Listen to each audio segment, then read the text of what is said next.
Hey everybody, welcome back to another episode. So we are continuing our series of how to build a personal brand, and today we are talking about how to build your personal brand in 2025. I know it is not even 2025 yet, but I think that if you re-watching this video, then you might be someone who is thinking about building a personal brand and you want to make sure that whatever steps that you take now are gonna set you up for success for when 2025 comes around. Because what is going to be relevant in 2024 might not necessarily be relevant in 2025 or vice versa. So we are going to get into some examples and everything, so stay tuned until the end of the video for all the details. Let's get started. Okay, so let me start off by asking you guys a question. Why do you want to build a personal brand? I ask this because the way that you answer this is going to shape the type of personal brand that you build. And there as to ways that people generally want to build a personal brand for career advancement or to build a business. Now, both of these answers are completely fine, and there is nothing wrong with either of them, but depending on which one you pick is going to depend on the steps that you need to take to build a personal brand. So for example, if you are trying to build a personal brand for career advancement, then it means that you have a day job and you want to become more visible within your company. Whereas if you are trying to build a personal brand for business development, then you might be a freelancer, or maybe you are trying to build an audience for a product or service that you want to launch in the future. Both of these goals are completely fine, but it just depends on the steps that you need to take to achieve each one. Okay, so before we jump into the actual steps of building a personal brand, I want to talk about the importance of finding your niche. And the reason why I mentioned this is because it is something that I see trip people up all the time when they trying to build a personal brand. They try to appeal to everybody, and in doing so they appeal to nobody. So first and foremost, I want you to understand that you cannot please everybody, and that's okay. In fact, it is actually better that you do end appeal to everybody, because when you appeal to everybody, you actually end up appealing to no one. The reason why this happens is because you become a generalist, and there is already a lot of generalists out there. So what you really want to do is find a niche that you can fill. To do this, you need to identify a problem that you're passionate about solving, and then you need to become an expert at solving that problem. Once you've done this, you will have found your niche. Now, this doesn't mean that you have to be the best at solving the problem. You just have to be good enough. And once you've done this, you can start sharing your expertise with the world. This can be done through writing blog posts, making YouTube videos, speaking at conferences, or even just tweeting. Whatever you do, make sure that you're providing value to people and that you're doing it consistently. If you do this, people will eventually notice and they may even follow you.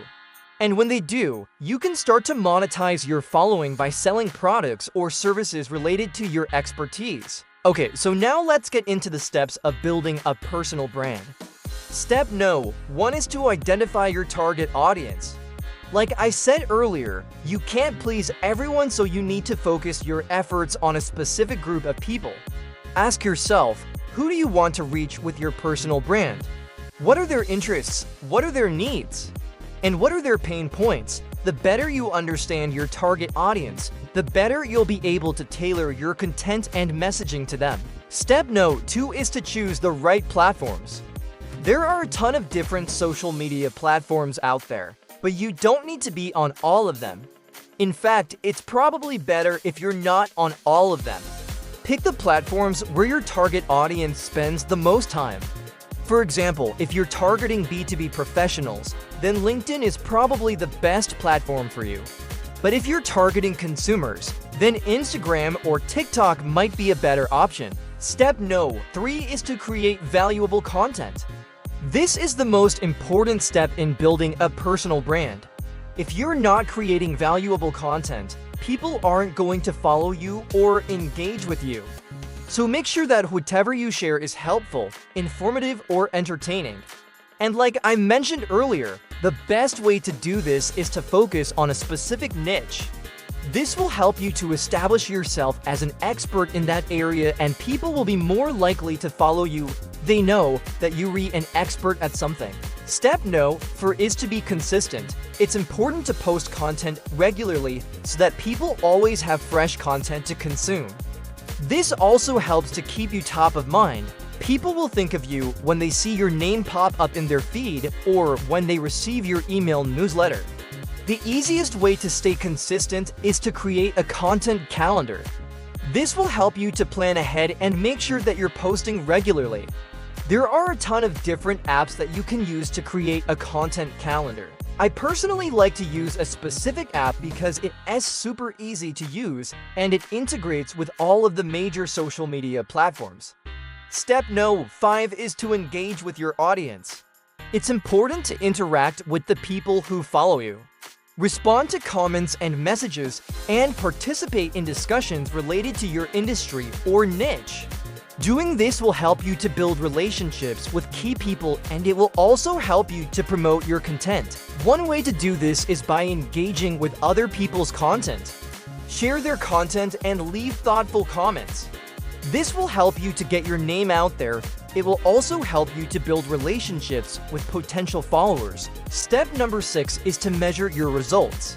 It is important to track your progress so that you can see what is working and what isn't. This will help you to make adjustments along the way and ensure that you're staying on track. There are a ton of different tools that you can use to measure your results.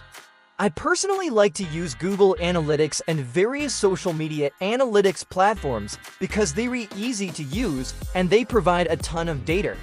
Okay, so I hope that those steps are helpful for you guys. And if you're looking for some additional resources, I've linked a few articles below that go into more detail on each of the steps. Also, if you're interested in taking our free brand builder course, I've included a link to that as well. It is a great way to learn more about personal branding and how to build a strong personal brand. We cover everything from defining your brand to promoting it online. And best of all, it's totally free, so check it out. If you're trying to build a personal brand for career advancement, I would recommend focusing on professional networking sites like LinkedIn. Share industry articles and comment on others' posts to stay top of mind. If you're trying to build a personal brand to promote a product or service, then I would recommend focusing on content platforms like YouTube or a blog. Create tutorials or how-to guides that show off your skills and expertise. You can also use social media platforms like Instagram and TikTok to build a personal brand. These platforms are great for reaching a wider audience and promoting your content. If you're looking to grow your personal brand, I would recommend using a combination of professional and content platforms. This will help you to reach a wider audience and promote your content more effectively. Thank you so much for watching. I really appreciate it. And I'll see you in the next video.